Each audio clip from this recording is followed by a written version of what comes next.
परम पूज्य जिन धर्म प्रभाविका वात्सल्य मूर्ति आर्यका रत्न 105 श्री सृष्टि भूषण माताजी सत्संग का 30वां वात्सल्यमय पावन वर्षायोग 2023। आयोजक श्री आदि सृष्टि वर्षायोग समिति मुरादाबाद। निवेदक सकल दिगंबर जैन समाज मुरादाबाद। प्रायोजक श्री आदि सृष्टि वर्षायोग समिति मुरादाबाद एवं सकल दिगंबर जैन समाज मुरादाबाद। परम पूज्य जिन धर्म प्रभाविका आर्यका रत्न 105 श्री सृष्टि भूषण माता जी की मंगल प्रेरणा एवं आशीर्वाद से संचालित संस्था श्री आदि सृष्टि मंगलम अतिशय क्षेत्र श्री महावीर जी में चतुर्विध संग आहार उपकरण आदि की व्यवस्था सुचारू रूप में कई वर्षों से की जा रही है, जिसमें त्यागी वृत्तियों की भोजन व्यवस्था भी उपलब्ध है। श्री आदि सृष्टि मंगलम श्री महावीर जी में त्यागी वृत्तियों के आहार एवं यात्रियों के ठहरने के लिए वातानुकूलित कमरे भी उपलब्ध हैं। स्थल मेन मंदिर के सामने सृष्टि मंगलम भवन। अधिक जानकारी हेतु संपर्क करें 9376571001, 9376571003, 7011014812। इस कार्यक्रम के पुण्यार्चक हैं कमला जैन धर्मपत्नी कुंज बिहारी लाल जैन मेरठ निवासी, अनुज जैन, पायल जैन, अरहम जैन, अनुष्का जैन, अपूर्वा जैन, कुसुम जैन, श्री नरेश जैन, श्रीमती स्वयं बाला जैन सह परिवार शेरकोट, अनुराग जैन, सरिता जैन, कोसी कला मथुरा, श्री अशोक कुमार जैन, सौभाग्यवती नूतन, डॉक्टर सलोनी, निरंजन, अरहन, आराध्या, मेहता, गौतम, प्राची, गर्व, आदित्य, महिमा, आरित जैन, तारदेव रोड मुंबई, श्रीमती समता जैन, सलिल जैन, प्रीति जैन, डॉक्टर ट्विंकल जैन, अपूर्वी जैन। एक बार एक भैया हमसे बोले माता जी मेरे को किस आयु का बंद हो गया, तो वो ऐसे धर्म नहीं करते थे। तो हमने कहा यदि हार नहीं दिया होगा तो नरक का बंद कर लिया होगा। थे वो 60 साल के थे ऐसे तो, लेकिन उनने देखो उनका भाव, उन्होंने 3-4 दिन लगातार हार दिया और वो बहुत खुश मिजाज थे और कहते हैं कि मैं तो अब नरक नहीं जाऊंगा। और 8 दिन बाद किसी स्टेज प्रोग्राम में ही उनका स्वर्गवास हो गया। स्वर्गवास ऐसा नहीं, वो बीमार नहीं हुए, माने हमें तो ताज्जुब होता है, हमने सोचा चक्कर आया होगा। मुख्यमंत्री आया था, उसका झंडा लेके आगे चल रहे थे और सोचो कोई कहता इलाज नहीं मिला, मुख्यमंत्री की वैन के पास ही, मतलब दरवाजे के बाहर वो वैन खड़ी थी और वो तुरंत ट्रीटमेंट मिला। 1 सेकंडों में कहना चाहिए कि वो तो पूरी तैयारी थी, लेकिन ऐसा थोड़ी पता था। और बाद में वो खत्म हो गए। तो आपको क्यों कहा कि उनका तीव्र पुण्य का उदय होगा जो उन्होंने 8 दिन पहले ही हार दिया और उसके बाद कहते भी थे अब तो मेरा कार्यकाल पूरा हो गया। अध्यक्ष थे, हमने कि क्यों ऐसे क्यों बोलते हो? बोलते बस मेरा कार्यकाल पूरा हो गया, बिट्टू उनका ही दोस्त था, बिट्टू संभाल लेगा। तो ऐसा थोड़ी, बहुत अच्छे थे वो तो। उन्हें देखकर हमने पूछा कितनी उम्र हो गई, तो कहते थे आप बताओ कितनी हो गई। तो मैंने बोला 45-50 के हो गए। तो कहते थे मेरा समय पूरा हो गया, मैं 60 का हो गया। मैंने आपको ये बताया कि अपने जीवन में एक तो मंद कसाएं रखना, विशुद्धि से हमें अच्छी गति, अच्छी आयु, अच्छा नाम कर्म सब कुछ मिलता है। यदि आप भी चाहते हैं कि आप भी ऐसी पदवियों को धारण करें, जब आप आए तो कितनी सुंदर बात कही कि भगवान जब आप धरती पर आए थे तो धरती इतना रत्न वर्षा, इतना सोना वर्षा कि धरती रत्न गर्भा कहलाने लगी। जब आप धरती पर आए थे तो धरती सोने की बरसात से रत्न गर्भा हो गई थी, स्वर्णमय हो गई थी। तो क्या आप मेरे भक्ति रूपी चित्त में वास करोगे तो मेरा चित्त ऐसा नहीं हो जाएगा सोने की तरह जिसमें कसायों की जंग नहीं लगेगी। आप सोचोगे हम तो कसायों की जंग से बचाते बचते नहीं। ये जीवन एक दीपक है, जीवन एक दीपक है, ना जाने कब किसका कौन सी कसाई का झोंका आए और बुझ जाए, कौन आयु का झोंका आए और बुझ जाए। इसे बचाना है तूफानों से, आंधी से, और हो सकता है सीलन की तिल्ली हो तब भी नहीं जलेगा दीपक। हमारी मंद मंद भक्ति हो, मरी मरी भक्ति, हम कुनकुने पानी है, ना तो उबलते ही है ना तो जमते ही है, ना तो हमें पूर्ण वीतरागता आती है और ना पूर्ण राग आता है। क्यों? क्योंकि भोगी भोग नहीं पाता है, भोगने की कल्पना करता है। सच्चा भोग तो योगी भोगता है, जो एक बार छायक सुख, आपको छायक सुख मिल जाए तो नौ लब्धियां प्राप्त हो जाती हैं, वो सच्चा सुख भोगते हैं। अपन तो भोगते नहीं है, उसके पहले ही रोग चालू हो जाते हैं।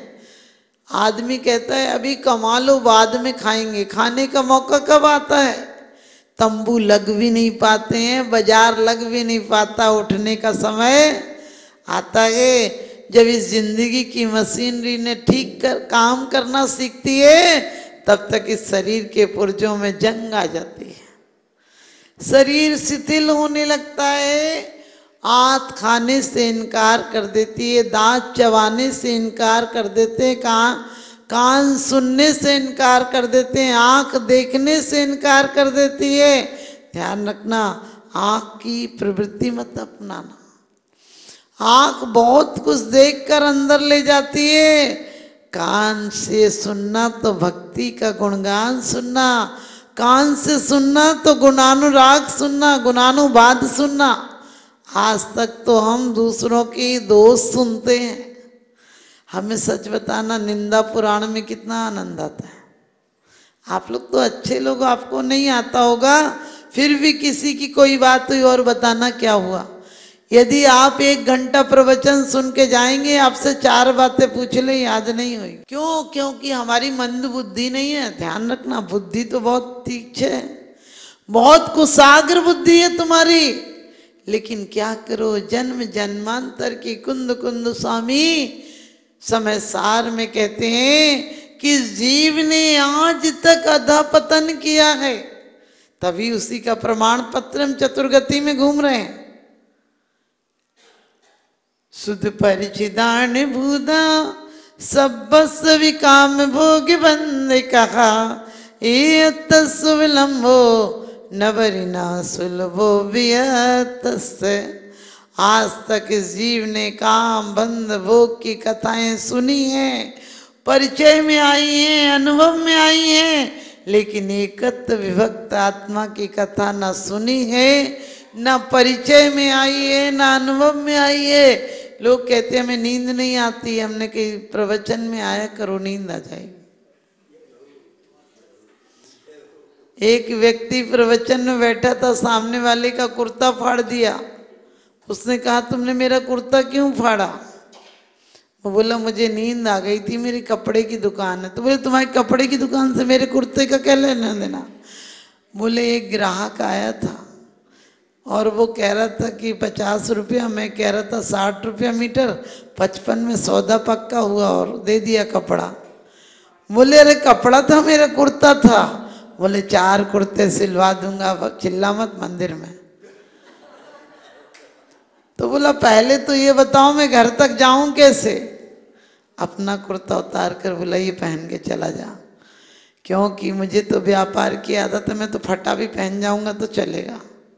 सोचो आदमी जीवन में फटे पुराने, क्या वही सब, वही खाना, वही कमाना, वही जिंदगी, ऐसी तुमने थेगड़े के समान जिंदगी बना ले। लेकिन अपने जिंदगी को थेगड़े के समान नहीं, वस्त्र वो नहीं पहनो जो अनादिकाल से पहने हैं। मकान उन मकानों में मत रहो जो अनादिकाल से इस देह के मकान में रहते आए। अब इस बार तो उस विदेह के मकान में रहना है, एक बार विगत देगा इति विदेगा। हमेशा विहार होता रहता है, इसलिए विहर मान बंधु सभी पाप बाजे। जहाँ तीर्थंकरों का विहार होता रहता है, इसलिए विदेह में अपन पढ़ते हैं विहर मान बंधु, विहार होता रहता है। विगत देहा वहाँ देह से रहित होते रहते हैं, मोक्ष वहाँ से प्राप्त होता रहता है। हम भी अब उस जगह जाएंगे जहाँ दोबारा एड्रेसों की जरूरत नहीं पड़ेगी, जहाँ से जाकर यदि हो सका 20 पर्याय में नहीं तो अगली पर्यायों में जब जन्म लेंगे तो ऐसी माँ होगी जो माँ भी अंतिम होगी और हमारा जन्म भी अंतिम होगा।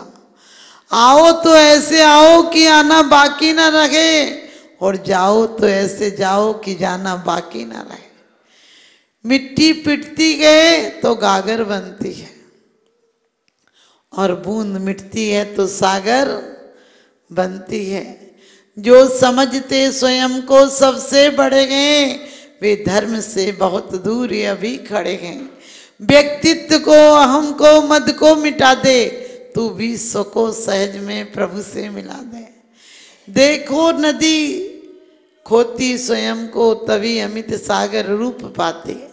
जब बूंद भी अपने आप को, नदी अपने आप को खो देती है तो सागर बन जाती है। और वो अपने आप में कहे मैं तो कहीं नहीं जाऊंगी तो डबरा बन जाएगी। बिजली उत्पादन करना हो तो क्या होता है, पानी को कई मोटरें लगाकर उससे यंत्रों के द्वारा बिजली बनाई जाती है, उससे इस लौकिक प्रकाश होता है। लेकिन हमारे जीवन में यदि हम सद्भावनाओं के यंत्रों के द्वारा, समिति, गुप्ती, महाव्रतों के द्वारा अंतरंग से आना चाहिए। बाहर से हमने बहुत क्रियाएं की हैं। कल्याण मंदिर में कहा है कि आज तक भगवान मैंने तुम्हें देखा भी है, सुना भी है, पूजा भी है, तब भी मुझे सुख क्यों नहीं मिला? तो कह दिया आज तक मेरी क्रिया भाव सुन रही है। आज तक सिर्फ हम शब्द पढ़ लेते हैं और अर्घ चढ़ा देते हैं। पढ़ने के बाद ये ललक नहीं जगती कि बस अब और कुछ नहीं। सच बताना, मंदिर भी सुपरमार्केट हो गया। मार्केट में जाओ तो बहुत पैसे ले जाओ तो थोड़ी सी चीज लाते हो। यहाँ तो मुट्ठी में जितने चावल होते हैं उससे ज़्यादा फरमाइशें होती हैं हमारे। और भगवान के नाम पर हम निराश और जीते हैं। एक महिला आई और उसके पति कहने लगे माता जी इनको बहुत दिक्कत है। हमने कहा क्या दिक्कत है? बोले रात को नींद नहीं आती है, भूख नहीं लगती है, पैरों में दर्द है, खाना नहीं पचता है। हमने कहा ठीक है, धीरे धीरे आराम हो जाएगा।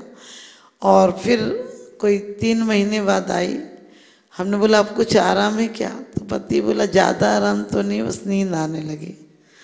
हमने कहा खाना खाती है? बोले हाँ पहले से ठीक खाने लगी, ज़्यादा तो नहीं। फिर हमने कहा पैर दर्द? बोले हाँ ठीक है। और हमने कहा कि और क्या चीज़ है? तो कहने लगे वैसे तो ठीक है लेकिन ज़्यादा कुछ नहीं। आप समझ गए, ऐसे लोगों को कभी नहीं होगा। हम परमात्मा की कृपा देखते ही नहीं, अपने ये बोलते हैं कौन से भगवान सच्चे हैं, कौन सा मंदिर में जाए कि काम हो जाएगा। अरे सोचा करूं मेरी श्रद्धा सच्ची है या नहीं, मेरा नमस्कार सच्चा है या नहीं, मैंने जो नमन किया है वो दिल से किया है कि नहीं। और भगवान के जन्म के समय गर्भ शोधन के लिए देवियां आती हैं। आजकल तो पैदा होने के पहले ही डॉक्टर के यहाँ चले जाते हो। पहले देव की देहरी पूछती थी। आज भी कई जगह परंपरा है कि 8वां 7वां पूछता तो मंदिर में पहले जाते हैं। श्रीफल लेकर पति पत्नी दोनों मंदिर में चढ़ाते हैं। लेकिन अब धीरे धीरे औपचारिकताएं रह गई, ये सब परंपराएं। लेकिन विचार करना कि आज पहले तो रत्न बरसते थे, अब पत्थर भी नहीं बरसते कि मकान। दान देने हेतु बैंक खाता विवरण निम्नवत है। सृष्टि Mangalam Seva Samiti, bank of Baroda, Shri Mahavir ji, account number 011901000322429, IFSC code BARB0 SHRIMA। IFSC code का 5वां कैरेक्टर 0 है। Punjab national bank, account number 0212000111 77277, IFSC PUNB 0021200। आपके द्वारा दिया गया दान आयकर की धारा 80G एवं 12A के अंतर्गत कर मुक्त रहेगा। अधिक जानकारी हेतु संपर्क करें 9376571001, 9376571003, 7011014812। सृष्टि मंगलम गौआश्रय। भारतीय संस्कृति में गायों का उच्च स्थान माना गया है। गौ माता का सम्मान भारतीय संस्कृति का सम्मान माना गया है। एवं जीव दया ही धर्म है। परम पूज्य जिन धर्म प्रभाविका वात्सल्य मूर्ति आर्य का रत्न 105 श्री सृष्टि भूषण माता जी, जिनकी मंगल प्रेरणा एवं आशीर्वाद से अनेकानेक जन सेवा के कार्य निरंतर किए जा रहे हैं, उसी के अंतर्गत सृष्टि मंगलम गौआश्रय सेवा समिति द्वारा गौशाला संचालित कर जीव दया का वात्सल्यमयी प्रशंसनीय कार्य भी किया जा रहा है। सृष्टि मंगलम गौशाला में निराश्रित, बीमार एवं घायल गायों का संरक्षण पालन किया जाता है। इसमें अभी करीब 400 गाय हैं, जिनमें से एक भी गाय दूध नहीं देती। कुछ गाय तो घायल स्थिति में सड़कों से प्राप्त होती हैं, उनका भी यहाँ निरंतर इलाज चल रहा है। गौ सेवा में आप भी भागीदार बनकर दे सकते हैं गौवंश को जीवन दान। आपके लिए इस पुण्य कार्य से जुड़ने का ये स्वर्णिम अवसर है। एक दिन का चारा या औषधि प्रदान कर यथाशक्ति अनुसार 1, 5, 7 या 11 या इससे अधिक गायों को भोजन कराने का अवसर प्राप्त करें। एक गाय के भोजन की एक दिवसीय राशि मात्र 175 रुपए। 11,000 रुपए या उससे अधिक राशि दान करने वाले महानुभावों का नाम चैनल पर प्रसारित किया जाएगा। आप अन्य योजनाओं के द्वारा भी गौशाला एवं जन सेवा के कार्यों से जुड़ सकते हैं। परम शिरोमणि संरक्षक 5,11,000 रुपए, शिरोमणि संरक्षक 3,11,000 रुपए, संरक्षक 2,11,000 रुपए, विशिष्ट सदस्यता 51,000 रुपए, सदस्यता 21,000 रुपए 10 वर्ष। चारा, गुड़ आदि सामग्री दान देकर भी पुण्यार्जन कर सकते हैं।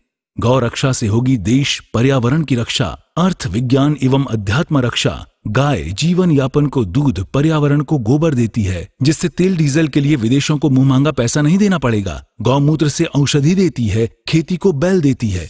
हमारे शासन प्रशासन ने गौ संरक्षण में बहुत बड़ा संरक्षण दिया है। गौशाला आर्य सृष्टि भूषण माताजी के आशीर्वाद से अनेकों संतों की सेवा की योजनाएं सुचारू रूप से संचालित हैं, जिनमें जरूरतमंदों की शिक्षा, स्वास्थ्य पर कार्य किए जा रहे हैं। पूज्य माताजी के आशीर्वाद एवं प्रेरणा से गाय संरक्षण का कार्य किया जा रहा है, जिसमें कत्ल खाने ले जाने वाली एवं आवारा, निराश्रित, चोटग्रस्त गायों का उपचार, साथ ही उनको आश्रय के लक्ष्य से गौ रक्षा का अभियान चलाया जा रहा है, जिसमें आप अपनी यथाशक्ति अनुसार सहयोग देकर पुण्यार्जन के शुभ कार्य में सहयोग देकर पुण्यार्जन अवश्य करें। देर न करें, आज ही जुड़ें ऐसे महापुण्य के कार्यों से। अधिक जानकारी हेतु संपर्क करें 9376571001, 9376571003, 7011014812। सृष्टि मंगलम सेवा समिति। दान देने हेतु बैंक खाता विवरण: Punjab national bank, account number 021200001011777277, IFSC code PUNB 0021200। Bank of Baroda, account number 0119013332429, IFSC code BARB 0SHRIMA। जीवन में एक बार मात्र 21,000 रुपए दान देकर आजीवन एक गाय की सेवा कर पुण्यार्जन का लाभ अवश्य लें।